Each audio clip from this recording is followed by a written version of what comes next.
otro lado, como siempre suele ocurrir en ese tipo de casos, ha habido gente que por X o Z razón ha tenido problemas para poder enviar su examen. Naturalmente, la gran mayoría de todas las personas no ha tenido este inconveniente, pero algunos sí.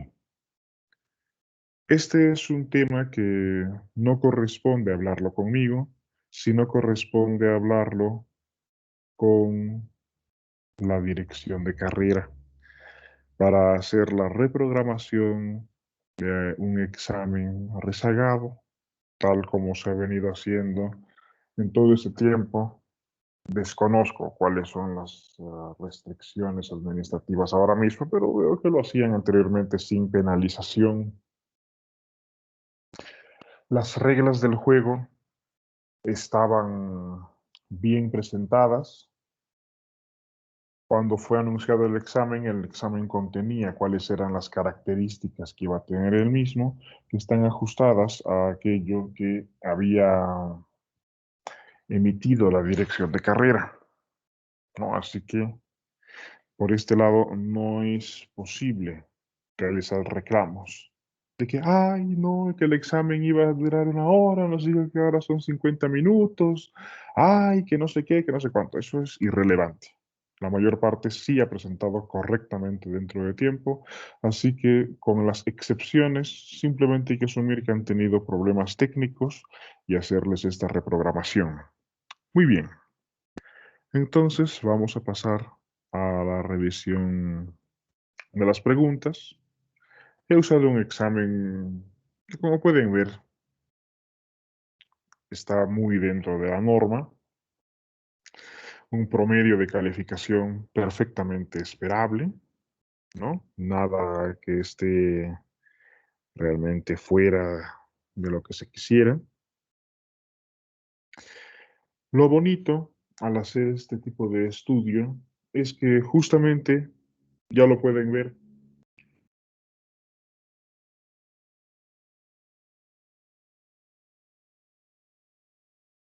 chicas sumamente sencillas, las cuales, bien, pues las contesta más del 90% a veces. Y otras preguntas, preguntas frescas, ¿no? Quizás un poco más interesantes, más profundas, que tienen porcentajes de correcta contestación más bajos. Sobre todo nos vamos a enfocar en esclarecer estas preguntas, ¿no? Que han sido contestadas por menos personas.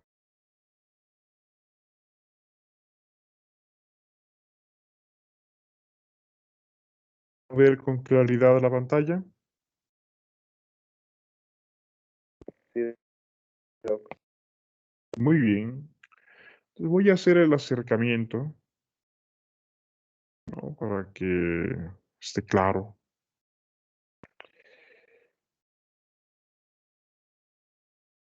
Bien.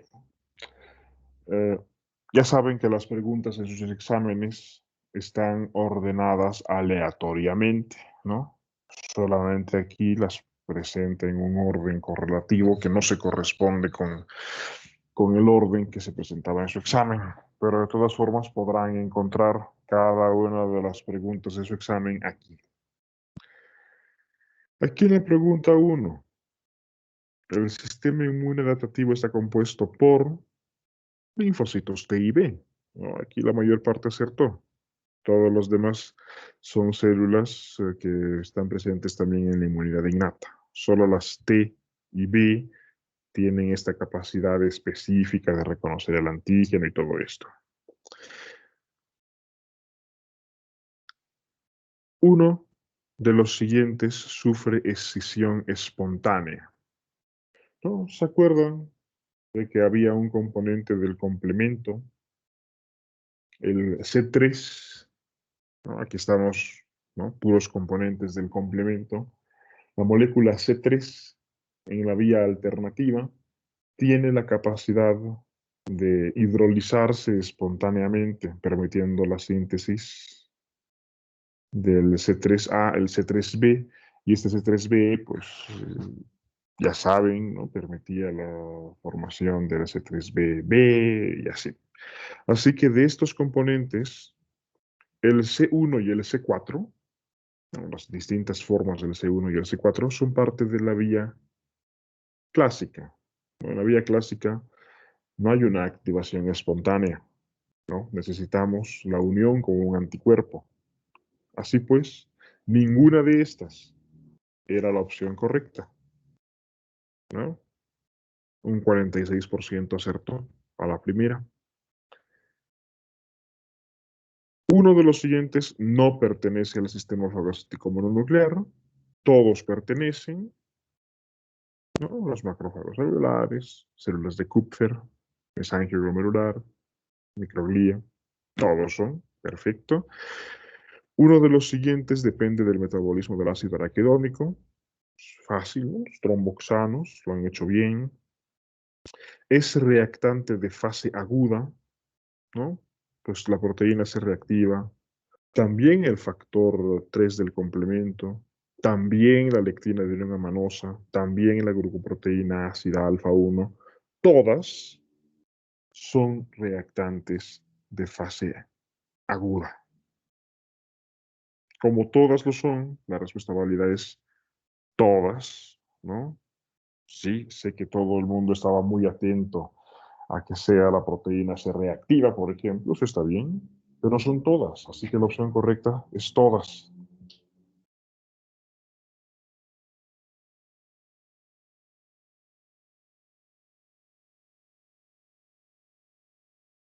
La molécula C3A3B se conoce como, se dan cuenta, ¿no? C3A3B.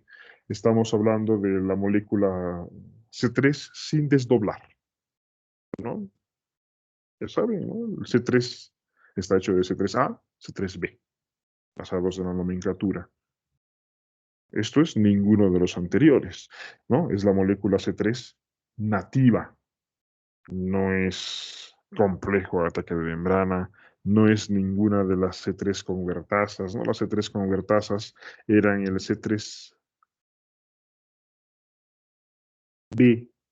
BB y el C4B2B, ¿no? Así que nada, ¿no? La respuesta correcta es ninguno. La citotoxicidad dependiente de anticuerpo es ejecutada por el linfocito NK. El linfocito NK era capaz de destruir a las células si es que éstas tenían anticuerpo prendido a la superficie. Por lo tanto, esta es la correcta. No es la que se ejecuta por los linfocitos T citotóxicos. Esto no depende de anticuerpo, depende de la presentación del péptido extraño por el complejo mayor de histocompatibilidad. No tiene nada que ver con el complemento, no tiene nada que ver con los neutrófilos, ¿no? Así que la correcta era la respuesta C en este caso. El complejo mayor de histocompatibilidad clase 2 está presente en, pues, fácil, la mayor parte acertó, células dendríticas, linfocitos, no, básicamente células presentadoras de antígeno. Célula dendrítica, linfocito B, macrófago. No, aquí todos lo tuvieron claro.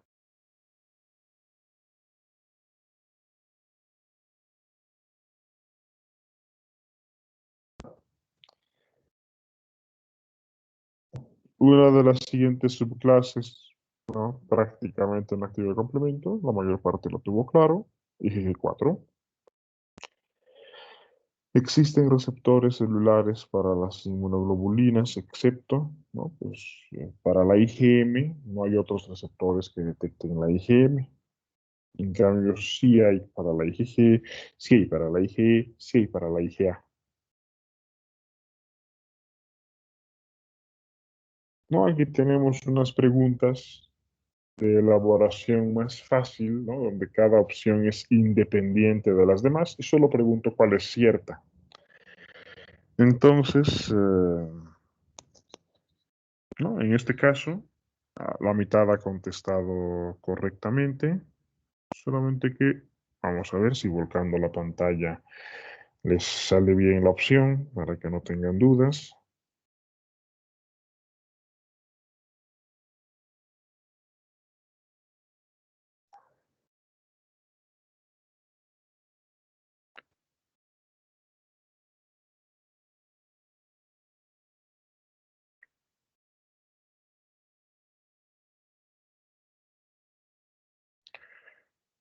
Pues no sale. A ver. Bien. No, así lo ven también muy claro. Entonces, el receptor de alta afinidad de la Fc de la IgE está en la superficie de los mastocitos. Efectivamente,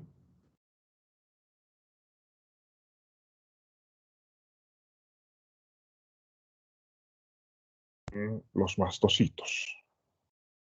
No es así, por ejemplo, de que la IgG cruce la placenta por difusión, ni que tampoco que la inmunoglobulina D sea importante para la protección de las mucosas, ¿no? Entonces, ¿no? O que la inmunoglobulina A secretada sea monomérica, ¿no? La única opción correcta en este caso es esta opción.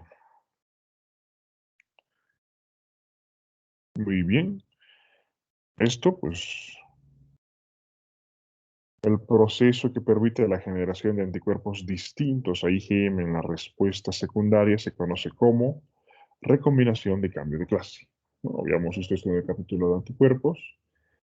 Básicamente, conservamos la región variable que tiene el anticuerpo, pero la parte constante es sustituida para que tenga una molécula, ¿no? Una molécula de la parte pesada distinta, ¿no? Entonces se cambia la IgM por IgA, por IgG, por IgE.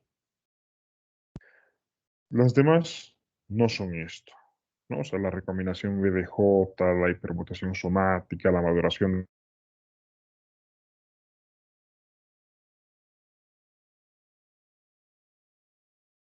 del lugar de unión con el antígeno. Pero en este caso esto ya ha pasado. Estamos hablando de que se conserve esta parte variable y que cambiemos la clase de inmunoglobulina. Eso es recomendación de cambio de clase.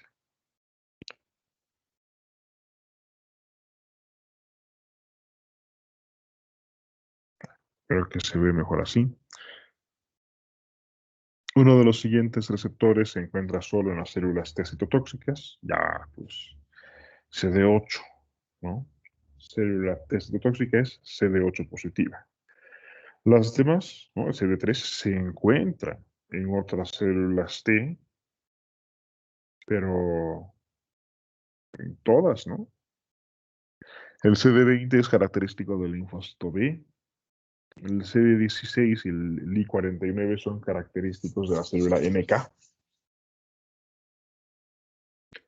Las moléculas del complejo mayor de histocompatibilidad Cas2 presentan principalmente moléculas extracelulares. Bueno, pues no supieron contestar eso bien.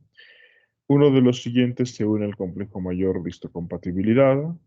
Ninguno de los anteriores, ¿no? Las moléculas A, C, E y G son de clase 1 y las moléculas que se unen al complejo de clase 2 son las moléculas de clase 2, ¿no? Son las, ¿no? Entonces, aquí ven que nada que ver, ¿no? Aquí estamos hablando justamente de cuáles son las mismas moléculas, ¿no? HLA-A, HLA-C, HLA. Son moléculas ellas de clase 1. ¿Y qué es lo que se une a las moléculas de clase 2? ¿No? ¿Qué se une a las moléculas de clase 2? A las moléculas de clase 2, por un lado, se le une el TCR con el péptido y por otro lado se le une la molécula CD4. Así que no, ninguna de estas es la opción correcta. Las inmunoglobulinas sintetizadas en mayor cantidad, ¿no? Las más abundantes, ¿no? Más sintetizadas, son la IgA y la IgG. ¿Por qué? Porque ya lo saben, la IgA es la que es sintetizada en mayor cantidad. Y la segunda más sintetizada es la IgG. Es la más abundante en la circulación. Así que la opción era IgA e IgG. El complejo mayor de histocompatibilidad presenta péptidos a los linfocitos. Sencillo, ¿no? ¿Qué es lo que hace el complejo mayor de histocompatibilidad? Presenta péptidos a los linfocitos. Esa es la respuesta correcta. No es constante en todos los individuos, no tiene diversidad por recombinación genética, no se hereda solo de la madre, ¿no? Así que es fácil. Presenta péptidos a los linfocitos. Aquí, bueno, surgió que había que hacer preguntas con contenido clínico, cosa que no es muy fácil para un primer parcial en personas que todavía están pasando semiología, pero bueno, esto lo hablamos en clase. Entonces, en un individuo con linfedema, ¿no? O sea, ya saben que es un linfedema, un edema linfático, alguien que no le está retornando la linfa correctamente. ¿Qué se esperaría encontrar? Bueno, pues se esperaría encontrar linfopenia. Si yo tengo linfedema, tengo obstruido algún punto de mi flujo linfático. Eso es el linfedema. Se me acumula en una extremidad, se me acumula en una parte del cuerpo linfa, porque esta linfa no logra retornar hacia finalmente el sistema venoso. Entonces, si saben que la linfa contiene linfocitos y estos linfocitos están dentro de la linfa y la linfa no está drenando a las venas, y cuando yo obtengo una muestra de sangre faltan los linfocitos que no han vuelto al sistema venoso, ¿qué va a pasar? Linfopenia. Incluso más que esto, han puesto que se esperaría encontrar linfocitosis, ¿no? O sea, que encontremos más linfocitos.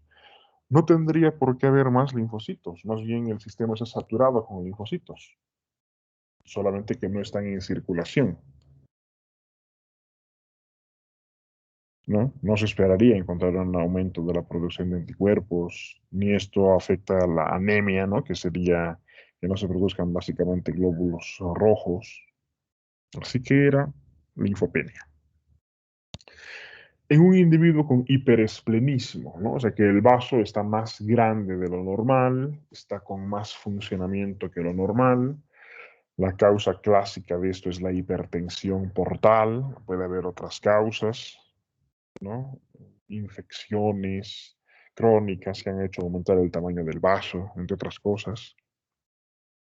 ¿Qué se esperaría encontrar? Disminución de todas las células de la sangre, ¿no? Una disminución del recuento de leucocitos, de hematías y de plaquetas. Todas las células de la sangre pueden disminuir ante un hiperesplenismo, porque si lo recuerdan, en la pulpa roja del vaso teníamos los sinusoides esplénicos, y a mayor superficie de sinusoides esplénicos, más secuestro de células dentro del vaso. Listo. ¿No? No vamos a encontrar un aumento del recuento de hematíes, ¿no? No va a haber aumento de nada, ¿no? Todo va a ser disminución. Sencillo, ¿no? Uno de los siguientes no es un órgano linfoide primario. Les he puesto 4 ejemplos de secundarios, así que ninguno era primario. Un linfocito T virgen, además de la unión del TCR con el complejo mayor de histocompatibilidad, necesita para activarse la unión de el CD28. ¿Con qué? Con los receptores B7-1, B7-2, los cuales son también conocidos como CD80, CD86. Si es que esta interacción no ocurre,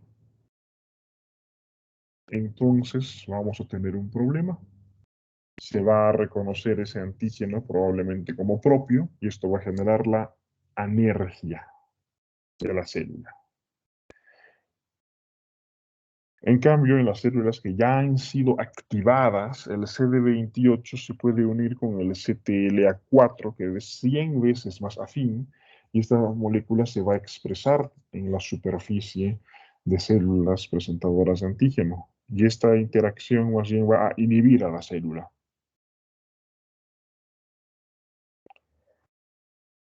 Bien. Esta es una pregunta interesante. No se trata mucho de esto en lo que hemos visto, sí en el capítulo 5, ¿no? Donde vamos a ahondar en esto, pero esto es para análisis, ¿no? Esto lo vamos a profundizar bien en el capítulo que viene, pero es una cosa que se deja caer, ¿no? Que se insinúa en el capítulo 4. Para que la interacción del TCR con el péptido CMH tenga un resultado agonista, ¿no? Entonces yo necesito que esta interacción me estimule a la célula. Tengo opciones, ¿no? Y bueno, la opción más contestada es la correcta, una unión con fuerza intermedia. Si yo tengo una unión muy débil, esto no va a permitir que se estimule. Entonces, vamos a tener unión, ¿no? Esto va a gastar tiempo, pero no va a ser una unión productiva. Si la unión es muy estable, va a ocurrir lo mismo.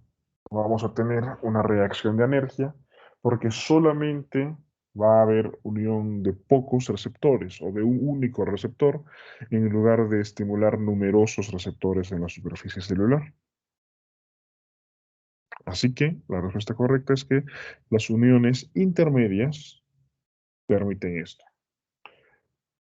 Una cosa que me gusta, ¿no? Que no es problema, los exámenes tienen también la intención de enseñar. Entonces, una cosa muy sencilla es que, evidentemente, pues, ustedes toman la grabación de esto, sacan capturas de pantalla y posteriormente los estudiantes de las generaciones subsecuentes, también para su propio repaso, más adelante, para el final, con estas capturas, con estas grabaciones,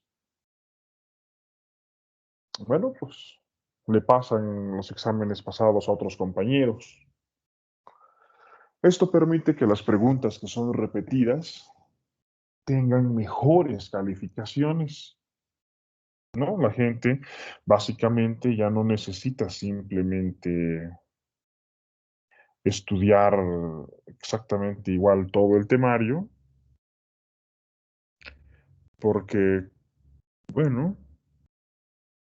¿no? Ya tienen preguntas prefabricadas.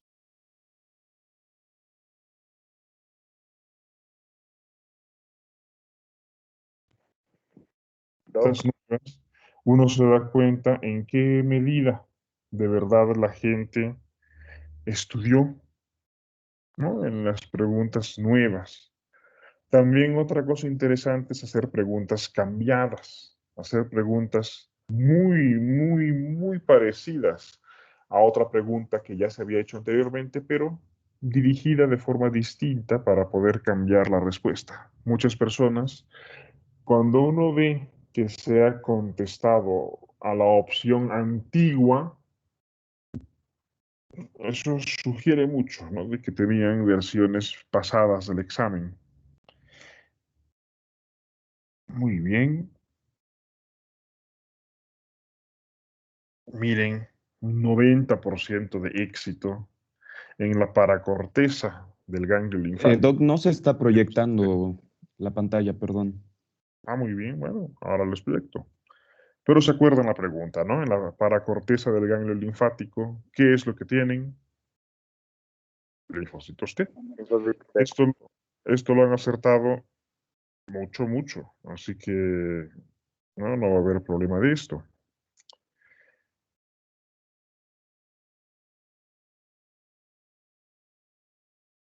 Muy bien.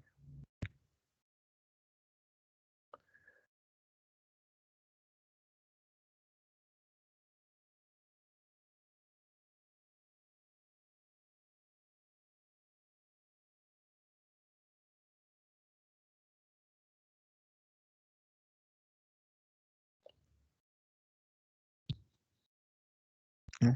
Poder medir la dificultad de las preguntas es interesante, ¿no? Así que, para corteza de ganglio linfático, linfocitos T, no hay más explicación. Los péptidos que se unen a moléculas del complejo de clase 1, ¿no?, tienen predominantemente entre 8 a 10 aminoácidos de longitud, ¿no? Esa es la respuesta correcta. Un péptido cíclico difícilmente podría unirse al complejo mayor de histocompatibilidad. Necesitamos que sea lineal para que quepa en la hendidura, ¿no? No tiene nada que ver que sean hidrofóbicos, ¿no? No provienen normalmente de la autofagia, es otra forma que puede ocurrir, pero la mayor parte son moléculas de origen intracelular.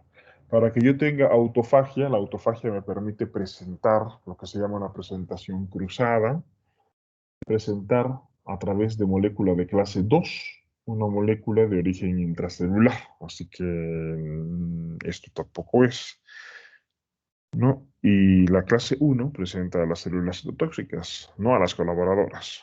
Así que la única respuesta correcta es que presentan predominantemente moléculas de 8 a 10 aminoácidos. Aquí pues no hay más que hacer, es una de las preguntas más repetidas que me...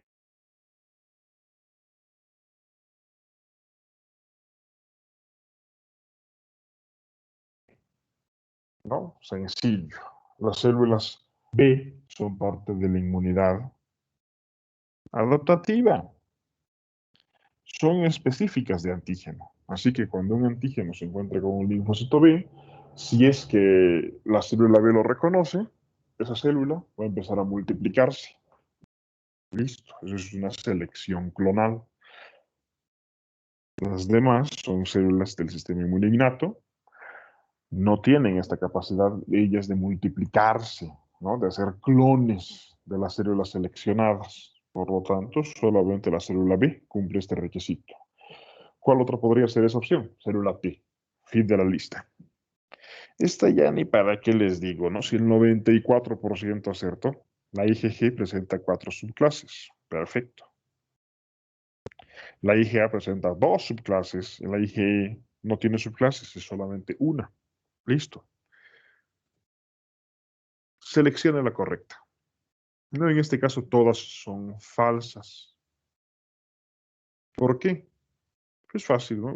Aquí se les dice la IgG4 tiene gran capacidad de fijar el complemento, pues ya han visto anteriormente que la mayor parte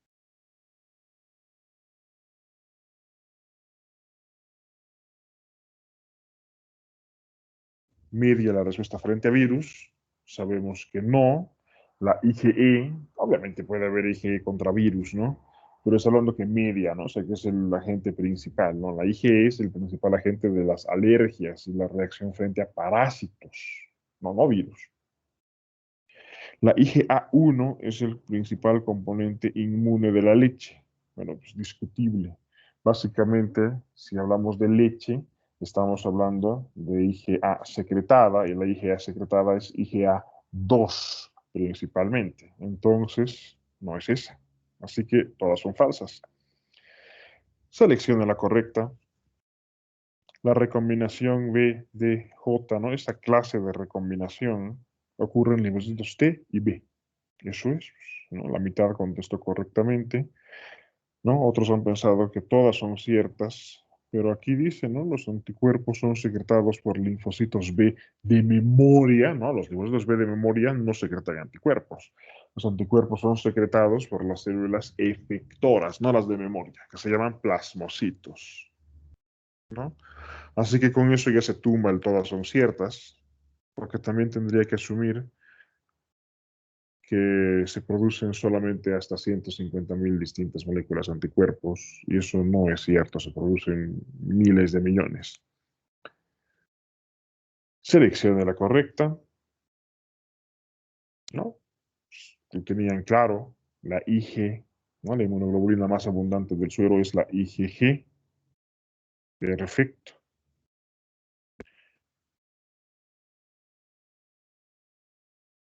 ¿no? Para haber contestado todas, alguien tendría que haber pensado que el FcRn tiene la capacidad de retirar los excesos de anticuerpos, eso no tiene nada que ver, ¿no? Ni tampoco la IgG dura solo 48 horas. Si fuera así, su concentración sérica sería mucho menos, entrando en contradicción con la opción primera, con lo cual ya está claro.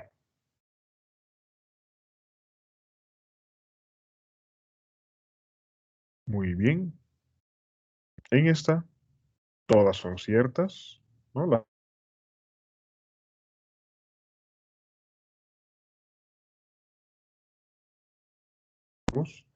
Pueden madurar a célula dendrítica, que es otra forma de célula presentadora de antígeno. Los linfocitos T, B y NK provienen de un progenitor común, efectivamente, el progenitor común linfoide, ¿no? Permite la síntesis de todos los linfocitos y el mieloide de todas las demás células de la sangre, así que eso es cierto. Los eosinófilos son capaces de dañar las membranas de los parásitos, eso es también cierto, así que todas son ciertas.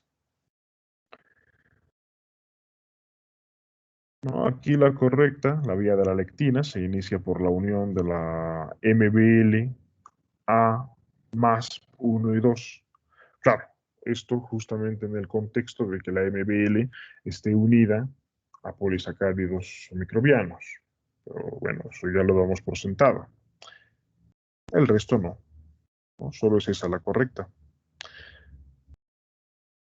Aquí, ¿no? Esto es una pregunta poco contestada, ¿no? Solo el 33% ha acertado. El complejo mayor de histocompatibilidad, ¿no? La ausencia de complejo mayor de histocompatibilidad hace a las células susceptibles a la destrucción por las células NK. Eso ya sabían que es cierto, ¿no? Si no hay complejo de clase 1, es susceptible. Pero muchos han contestado que todas son ciertas, así que veamos qué hay de cierto en las otras. ¿No? Aquí me está diciendo que las respuestas de citotoxicidad celular mediada por anticuerpos me la está haciendo los linfocitos T citotóxicos. Pero ya anteriormente han visto la otra pregunta donde se aclara que justamente son las células NK las que hacen esta función. Así que no es esta opción B. ¿Y los interferones aumentan la síntesis de proteínas? Pues no, si más bien interfieren en esto, bloquean la síntesis de proteínas para impedir que se ensamblen más partículas de virus. Por lo tanto, no podía ser que todas sean ciertas. Solamente es cierto que la ausencia del complejo de clase 1 permite la lisis por las células NK. Y la citotoxicidad celular por anticuerpos también la hacen las células NK. Listo, entonces no era posible. Solamente la opción A es correcta. Otra, elija la correcta, ¿no?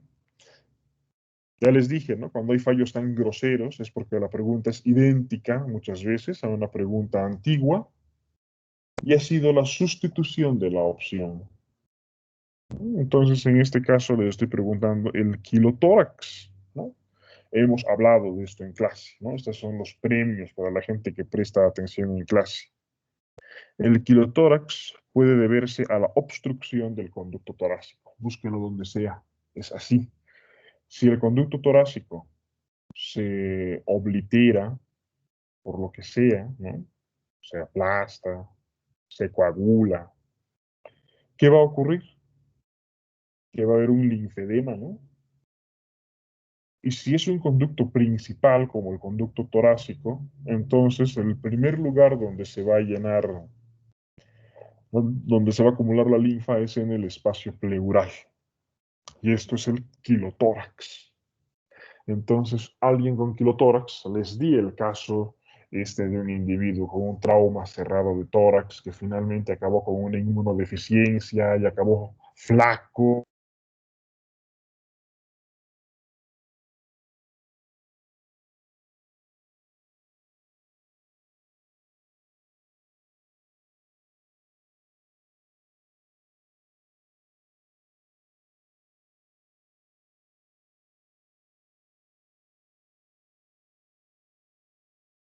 ¿No? Y por otro lado, la falta de linfocitos circulantes, ¿no? Se quedan en bucle nada más, ahí en el espacio pleural, de ahí se vuelven a absorber, vuelven a entrar al conducto torácico, entonces no están en la circulación los linfocitos. Pero muchos han contestado que todas son ciertas. Entonces tendrían que ser ciertas que los dímeros de IgE ocasionan reacciones. La IgE es monomérica, no es dimérica, ¿no? O pensar que la IgD es fundamental para la activación de la vía clásica del complemento, cosa que también saben que no es cierta. Por lo tanto, la única opción correcta es que el quilotórax puede deberse a una obstrucción del conducto torácico. Sin embargo, hay muchos más que han contestado que todas son ciertas, que todas son falsas. Ahí se nota pues la falta de lectura crítica de la pregunta. Bien, ¿no? Aquí una opción de todas son ciertas, ¿no? Entonces, el complejo mayor de histocompatibilidad es necesario para la presentación de las células T helper, claro que sí, ¿no? El C1Q se une al complejo antígeno-anticuerpo para iniciar la vía clásica, claro que sí. Y las células T reconocen péptidos que pueden estar escondidos, ¿no? Porque justamente el receptor de la célula T no se va a unir al antígeno nativo, sino se va a unir a un péptido que haya sido presentado por el complejo mayor de histocompatibilidad, y este puede ser un fragmento que se encuentre en el medio mismo de la proteína, no expuesto, así que todas serán ciertas. Las moléculas de clase 1 presentan principalmente péptidos de origen intracelular, ¿no? Ya hemos visto que esto de los polares hidrofóbicos no tiene nada que ver, es solamente relleno. Uno de los siguientes es un órgano linfoide primario, pues bueno, estaba súper fácil, ¿no? La médula ósea es linfoide primario, no necesito más explicaciones de estos. En la corteza del ganglio linfático, ¿no? Entonces, te preguntamos la paracorteza, en la corteza hay sobre todo linfocitos B, la mayor parte acertó. Las células M se encuentran en las placas de Peyer, ¿no? La mayor parte ha acertado sin problema. El timo, ¿no? Alcanza su mayor tamaño en la pubertad, ¿no? ¿No? Esa era la respuesta correcta, ¿no? La gente conserva timo incluso hasta la vejez, solamente cada vez es más pequeño, más sustituido por grasa. Hay cada vez menos reserva de células vírgenes y más bien más células que ya se han ido exponiendo a lo largo de la vida a distintas cosas antigénicas, ¿no? Entonces, la capacidad de respuesta frente a cosas nuevas que tiene el anciano es mucho menor que el joven.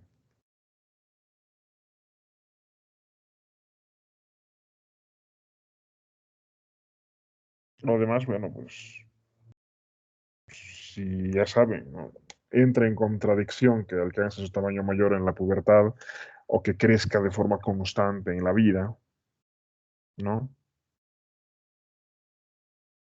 Su ausencia es terrible, ¿no? Ocasiona el síndrome de Digeorge, ¿no? Básicamente ahí faltan linfocitos T. Y bueno, ¿no? Otra dice, ¿no? Que está irrigado por ramas de la arteria lingual, por eso se dan cuenta de que la arteria lingual pilla un poco lejos del mediastino, ¿no? Entonces, nada. La memoria inmunológica puede ser transferida experimentalmente por linfocitos, ¿no? Esto es un experimento de los que se mostraba en las diapositivas del libro, ¿no? El ratón que había sido vacunado con una cosa, luego saco esos linfocitos, los meto en otro ratón, le pongo la vacuna al ratón contra lo mismo que había vacunado al ratón donante y me sale que aunque tiene respuesta secundaria. Entonces,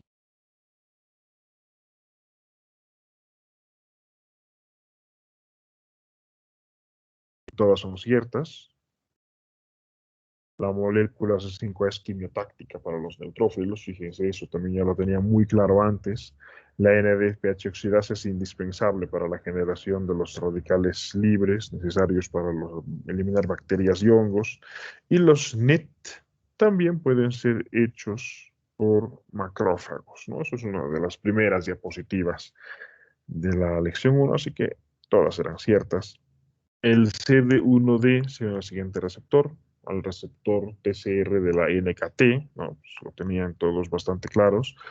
La presentación del complejo mayor de histocompatibilidad con péptido extraño hace que las células sean susceptibles a la lisis por células T citotóxicas, ¿no? Entonces, ya lo saben. ¿A quién presenta péptido el complejo de clase 1? A la célula T citotóxica. Entonces, ¿quién va a hacerles daño? Las células T citotóxicas, no los linfocitos NK. A los linfocitos NK no les interesa qué péptidos están siendo presentados. Lo que le interesa con la clase 1 clásica es básicamente si está o no. No reconoce si tiene un péptido propio, extraño. ¿Cuál de los siguientes no protege las superficies corporales? Una pregunta súper repetida todo el tiempo, ¿no? En los exámenes. Aquí aprenden pues que la microflora intestinal sí sirve, el moco sí sirve, ¿no? La lisocima de la saliva, la lisocima de las lágrimas, otras enzimas sí sirven para proteger estas superficies de la presencia de bacterias, de hongos, pero la amilasa solamente rompe almidones, y los almidones no son una parte que se encuentre en los revestimientos de ningún germen, así que tener amilasa salival es irrelevante como agente protector. Es muy fácil esta pregunta también, ¿no? Las barreras físico-químicas son la primera línea de defensa frente a las infecciones. Ni el complemento, ni los fagocitos, ni nada se van a encontrar con el germen si primero no ha roto las barreras físicas de protección. El componente C3 del complemento se escinde por, ¿no? Entonces, en este caso les está mostrando una molécula, una C3 convertasa, en este caso la C3 convertasa de la vía alternativa, el C3b, BB. Ya está. El componente inicial activado por anticuerpos fijadores de complemento es C1Q, ¿no? Los anticuerpos fijadores de complemento, o sea, IgM y algunos IgGs, ¿a qué se unen? Al C1Q. Es así como comienza la vía clásica del complemento.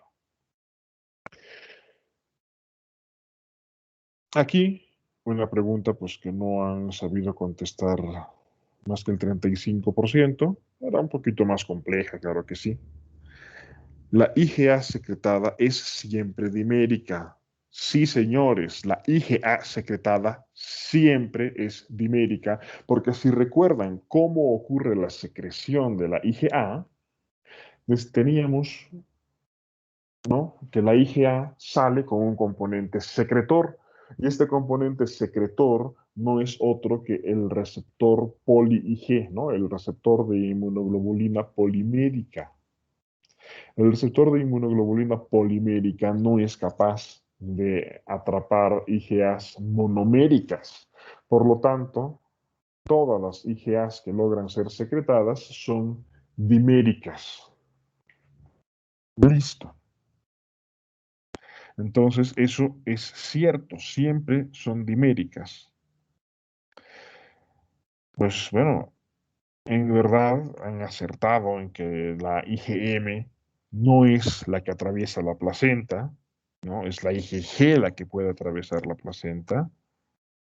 La IgD no activa la vía clásica del complemento, pero la IgA secretada es dimérica, con lo cual no es que todas sean falsas. Y por último, una de que todas son ciertas. El IgM es el primer anticuerpo producido ante un nuevo antígeno. Efectivamente, es la respuesta primaria, es IgM. La IgE se une a receptores específicos en mastocitos y basófilos. Efectivamente, es así como ejecuta su función. La IgE tiene un receptor en los mastocitos, en los basófilos, y si se une el anticuerpo a su antígeno, esta unión va a hacer que se degranule los mastocitos y basófilos, liberando la histamina, ocasionando la reacción tipo alérgica o la reacción antiparasitaria.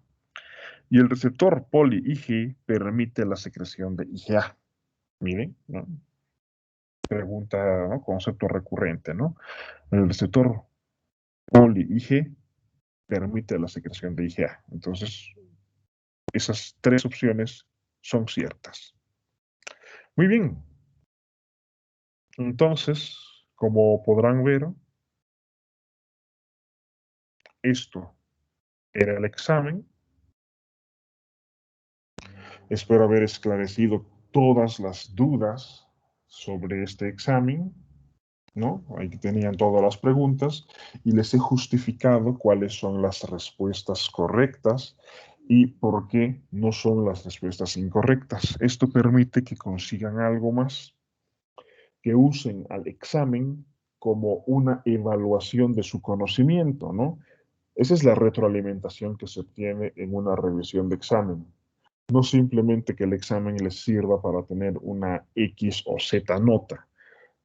La revisión de examen permite que ustedes conozcan en qué han fallado al pensar las distintas opciones cuando las han fallado, y de esta manera esto les permite un aprendizaje, ¿no? Porque justamente hemos analizado ahora el por qué no, y entonces esos conceptos de las cosas que uno ha fallado son mucho más difíciles de olvidar. Cuando uno ha fallado y luego ha reconocido el error, es mucho más difícil fallar nuevamente en ese asunto. Asimismo, les permite diagnosticar, en verdad, qué cosas quizás no han repasado con la suficiente profundidad, en qué cosas se han confiado, estas cosas. Entonces, no solamente les permite reforzar conceptos erróneos, sino también omisiones que hayan tenido en el estudio. Bien, próximamente, pues ya lo han visto, el sistema hace una calificación automática basada en las respuestas. Como ya lo han visto, estos sistemas automáticos fallan muy difícilmente. Así que simplemente voy a hacer la transcripción de las calificaciones obtenidas en esta plantilla a el SIU y finalmente, si se puede, al formulario A5, pero me imagino que no subiré las notas hasta, hasta que si hay rezagados den su examen. Eso no lo traten conmigo. Eso tienen que hablarlo con dirección de carrera. Para mí, qué cosa más fácil es hacerles dar un rezagado. Pues nada más agarro unas cuantas preguntas de los mismos cuestionarios, les doy menos tiempo y hagan el examen. ¿A qué hora lo van a dar? ¿Qué día lo van a dar? Todas esas son cosas que justamente implican los otros exámenes que tienen, otras asignaturas que tienen, estas cosas. Estas cosas no dependen pues de mí. Entonces su dirección de carrera conoce cuáles horarios tienen disponibles, si no tienen cruce con otras asignaturas, con otros exámenes, y de acuerdo a eso, pues el día en que se pueda tomar examen a todos los rezagados posibles, ahí se les toma. Entonces simplemente se completa las calificaciones de los rezagados y ya se hace la validación del acta de examen. Sencillo. Así que no me lo digan a mí. Pregúntense a la dirección de carrera, ¿no? Me pasó esto, es que se me fregó el internet, justo se cayó el café sobre mi celular porque estaba cansado, qué sé yo, y no pude dar. No, es que estaba con hora de otro lado, me confié, me confundí, lo que sea. Son excusas. Existen maneras de poder hacer las cosas mejor. Lamentablemente sí, aún haciendo con todos los cuidados, sí es posible que por lo que sea no hayan podido enviar el examen. No se va a juzgar al dar el rezagado si es que se durmieron, si es que se les apagó el internet, se les fundió el celular, no importa, ¿no? Lo único importante es que se va a repetir un examen con el mismo temario y con una dificultad aumentada, porque los que van a dar el examen rezagado ya tienen conocimiento de las respuestas correctas del examen que fue dado para todos, así que tienen más tiempo para estudiar y todo, porque ya saben de qué va el examen. Muy bien. ¿Dudas, preguntas? ¿Todo claro? ¿Dónde vamos a mostrar nuestras notas ahora? ¿Ah? Han hablado los dos a la vez. Solo escuché. Bla, bla, bla, bla. Dime. Hola. Bueno, me Doc, imagino yo que tengo una preguntabas duda. cuántas No nos horas. vamos. Otra vez están hablando al mismo tiempo. Ya, voy a ir a la respuesta de las notas. Las notas van a estar cuando tengan que estar. O sea, para mí no es problema ahora mismo publicarles las notas tal como está en el examen, ¿no? Les paso la planilla de Excel, ¿no? Sale una planilla de Excel, la tengo aquí. Entonces ahí pueden ver cuántas correctas han tenido en este examen. Pero para que sean subidas al sistema, ya tienen que haber dado los rezagados y todo eso para poder hacer la validación, porque una vez que se valida, es todo un trámite poder introducir las calificaciones. O sea que no va a estar en sistema, ¿no? Se las puedo mostrar de forma extraoficial, ¿no? Les mando el archivo para que se lo miren, ¿no? Ahí va a estar todas las calificaciones de los que han entrado y ahí tienen también la información, ¿no? En qué hora iniciaron sesión, a qué hora entregaron el examen y estas cosas, ¿no? Entonces les subo al grupo esta plantilla de Por Excel, favor, doctor, ¿en qué parte lo va a calificaciones. subir? A la conversación, pues igual que se notificó el examen, ahí les subo eso, pues, con Ya, calma. perfecto. Muchas Pero gracias, doctor. recuerden, eso es extraoficial, ¿no? Solamente se va a subir cuando todos los que tengan que dar el examen lo den. Muy bien, otra pregunta. ¿Dónde está la Sí, Doc. compañera que interrumpió? ¿No? Habla. Perdón.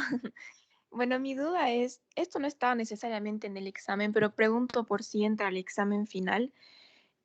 Los receptores Li49 son de las células NK, pero en el libro decía que solo en los ratones. Ahora quería saber si también aparecen en humanos, porque igual hablaba de los KIR, que creo que esos son los que reemplazan en humanos, ¿no ve?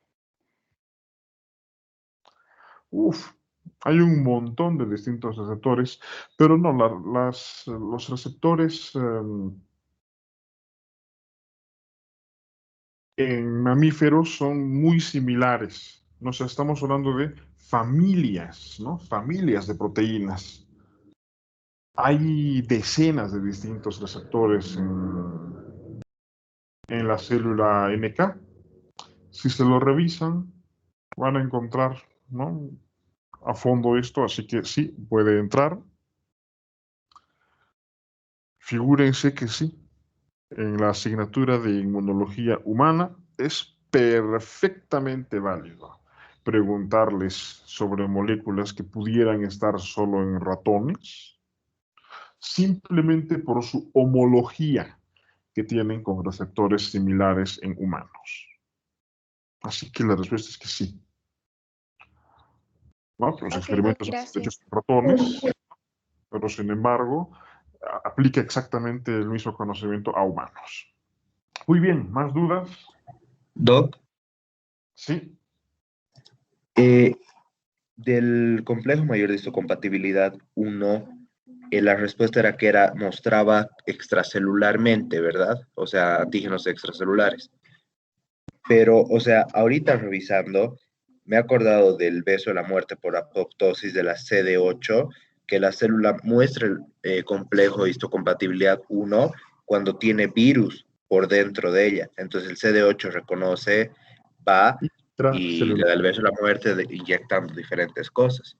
Sí. Sí, sí, Pero, en la opción ¿por dice qué se intracelular. diría que es extracelular? No. Moléculas de clase 1 presentan predominantemente moléculas de origen intracelular y predominantemente extracelular las de clase 2. Así está en el examen. Ah, ya, Doc, porque de todas formas, en las de clase 2, en el libro dice, si no estoy mal, que es cuando existen parásitos intracelulares y da el ejemplo de las riquecias, por ejemplo.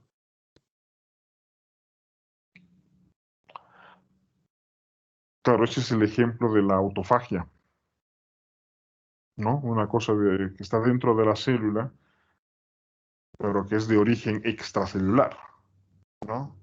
La pregunta, origen extracelular, Ah, ¿no? Sí, origen, ¿no? ya, o sea, no es que Ya, está fuera de la célula la presentación de este antígeno, es que es originalmente una bacteria extra, pero que es entrado a la célula. sí, si Ah, no, no ya, Doc, tendría y cómo solo, presentar. ¿no?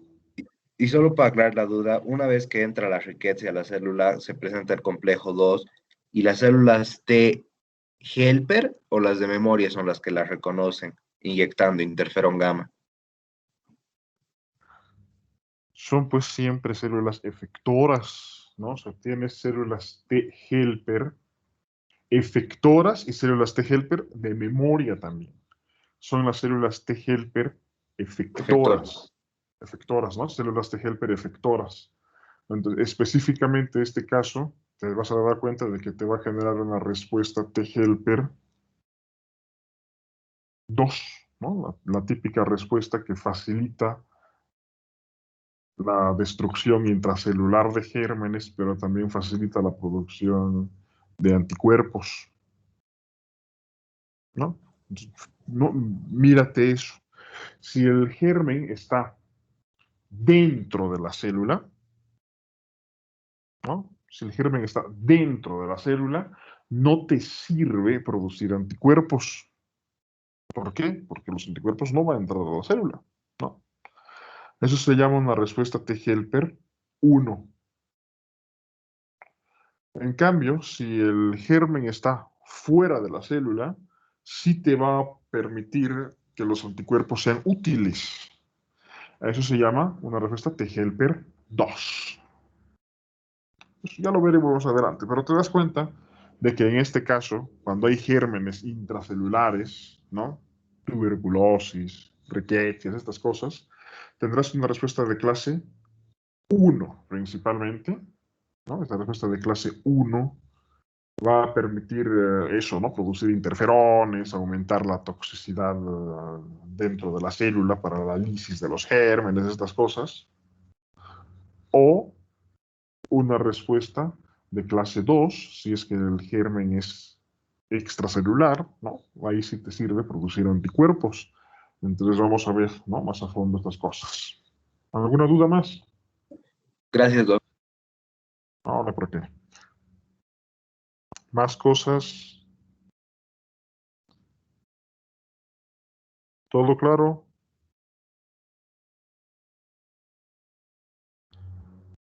Pues nada, que tengan un excelente fin de semana. Sigan estudiando. La próxima clase vamos a ver interacción primaria con el antígeno, ¿no? Y vamos a ver conceptos, ¿no? De qué es un epítopo, qué es un apteno, ¿no? Y estas cosas.